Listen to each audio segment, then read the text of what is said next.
When the Prophet ﷺ passed away, Sahaba, the companions of the Prophet ﷺ, were left in a state of extreme grief, worry, and concern about what is going to happen. But at the same time, this gave them a chance to rise and fulfill their responsibilities in the world. At that time, there were also some very young Sahaba. They were just children at the time of the Prophet ﷺ, and they also realized that now that he is no longer with us, we better do whatever we possibly can to gain knowledge from those that he has left behind, that he has imparted his knowledge to. So one of the young men who undertook this was Abdullah ibn Abbas radiallahu anhu, who was the cousin of the Prophet ﷺ. Now, Abdullah ibn Abbas was close to the Prophet ﷺ. He used to do khidmah, he used to attend to the Prophet ﷺ, because the Prophet ﷺ was married to his khala, his aunt Maymuna radiallahu anha. So he would spend the night there at Maymuna radiallahu anha's house, and when the Prophet ﷺ would sleep there, he would make sure that the water for the wudu of the Prophet ﷺ is ready. So when he gets up in the middle of the night to pray tahajjud, everything is ready for him. So once the Prophet ﷺ came out and saw that everything has been prepared, he asked his family, who has prepared this? They said, oh, Abdullah did it. So the Prophet ﷺ made dua for him. Allahumma faqihhu fi d-din wa allimhu at-ta'wil. Oh Allah, give him the understanding of deen and teach him the meanings of the Quran. Now, after the Prophet ﷺ passed away, Abdullah ibn Abbas radiallahu anhu took it upon himself to gain as much knowledge as he possibly could from all the senior companions. And the way he would do this was, of course, he would sit in their gatherings, but that wasn't good enough for him.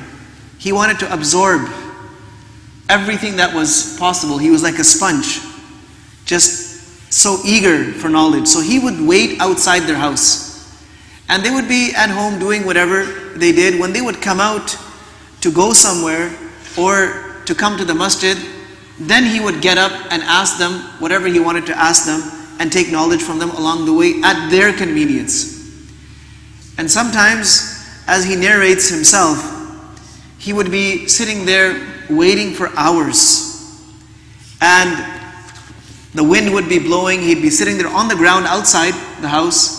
He'd get covered in dust, and many of these companions, when they would come out and see him sitting there, they would say, you are the cousin of Rasulullah sallallahu alaihi wasallam. You are so honorable, so noble. You should have told us, we would have come to you. Tell us what you needed. He said, no. I came to you for knowledge, and this is the law, this is the way of knowledge, that whoever wants it must go to the person who has it. So it is your haqq on me. You have taken knowledge from the Prophet ﷺ. I have not come to you today as his cousin. I have come to you as a seeker of knowledge. People his age used to say, Abdullah, enjoy your life, relax a little bit, take it easy. But he would not give up on this pursuit. He remained persistent until the time came when he became one of the most knowledgeable of all the Sahaba. In fact, Umar radiallahu anhu recognized how intelligent, how clever this boy is. So he used to keep him with him in his council. This is the council that is deciding the affairs of the whole world, essentially. Senior companions, the generals, the leaders. So Abdullah ibn Abbas, though he was growing very quickly, but he was still he was the most junior of them. And some of them had this question that, why does he keep this young man with him? Why is this young boy allowed to sit in this gathering, which is at such a high level? So Umar radiallahu anhu felt that they have this question. So he said, one day I'm going to solve this question in their minds. So one day, as he was sitting with his council, he posed a question.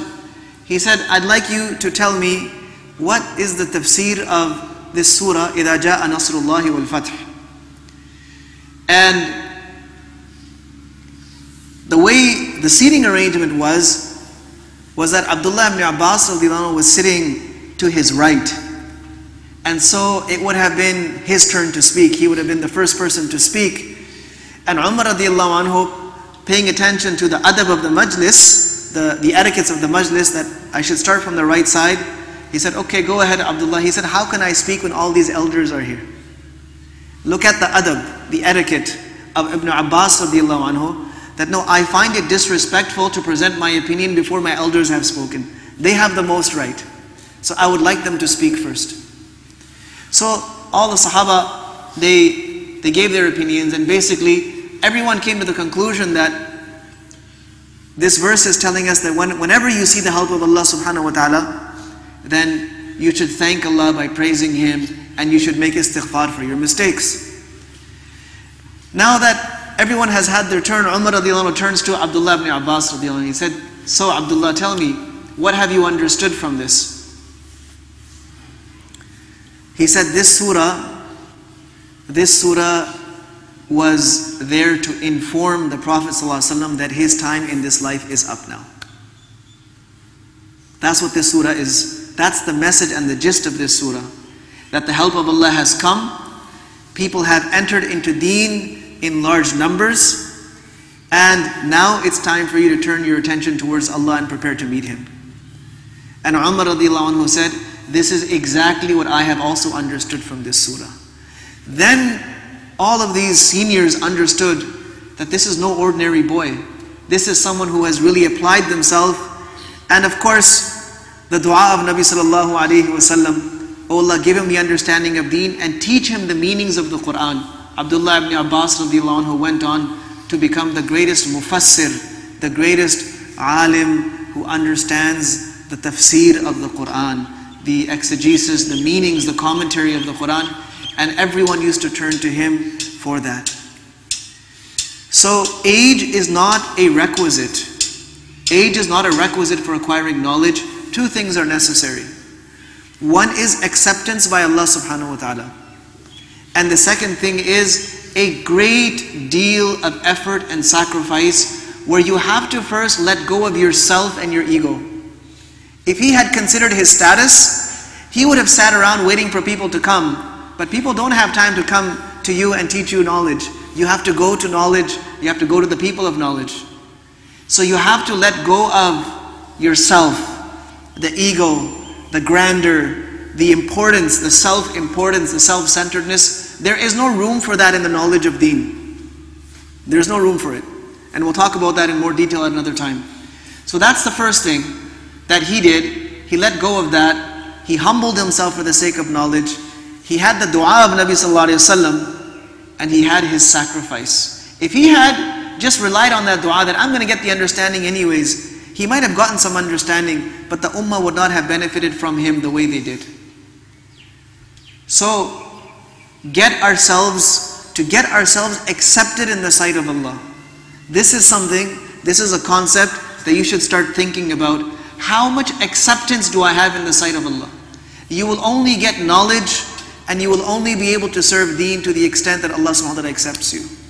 So in this beautiful month of Ramadan, while we're making du'as, we should also be making dua that, oh Allah, accept me for the knowledge, for learning the knowledge of your deen, for practicing it, and for conveying it to the whole of mankind. Make this dua every day. You'll be surprised and you'll be shocked. Make this dua today. Tomorrow thousands will be your audience and listening to your message. But if Allah subhanahu wa ta'ala doesn't accept us, remember, Allah doesn't need us. He can take the work of deen from anyone. So the acceptance is necessary. And the second thing is sacrifice for the sake of acquiring knowledge. Sacrifice, where you're actually exhausting yourself. You're making yourself uncomfortable. You're enduring discomfort for the sake of acquiring the knowledge of deen. Without these two things, you don't really get much from Allah subhanahu wa ta'ala. So may Allah subhanahu wa ta'ala give us the ability to also acquire that acceptance and open up the doors of knowledge, and enable us to get past our own weaknesses, our laziness, our ego, our our own hesitations, and may Allah Azza wa Jal pave the path of deen for us. Wa sallallahu wa sallama wa baraka ala nabiyyina Muhammad wa ala alihi wa ashabihi ajma'in.